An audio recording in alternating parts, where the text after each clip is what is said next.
La Maison-Blanche a voulu se montrer sereine, mercredi 22 août, au lendemain de la mise en cause du président américain, Donald Trump, par son ancien avocat, Michael Cohen, et de la condamnation de celui qui fut pendant 3 mois son directeur de campagne en 2016, Paul Manafort. Le premier l'a impliqué dans le contournement des règles sur le financement de campagne lors du versement non déclaré, avant le scrutin présidentiel, de milliers de dollars en échange de leur silence à 2 femmes qui assurent avoir eu par le passé une relation extra-conjugale avec le magnat de l'immobilier.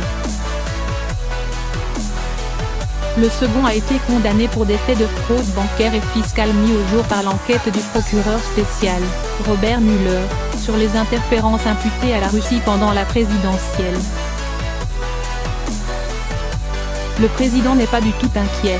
Il sait qu'il n'a rien fait de mal et qu'il n'est visé par aucune poursuite, a inlassablement répété sa porte-parole, Sarah Sanders, au cours de son briefing.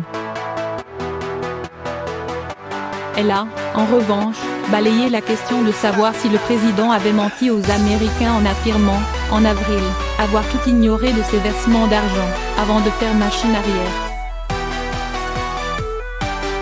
Accusation ridicule, a-t-elle sèchement rétorqué.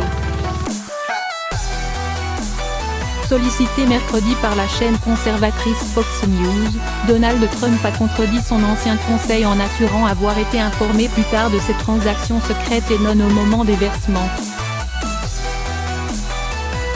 Soupçon de dissimulation. Le président, sur la lancée de messages déjà publiés sur son compte Twitter, a tenu également à relativiser et à contester l'accusation de crime fédéral que constitue cette violation des règles de financement politique.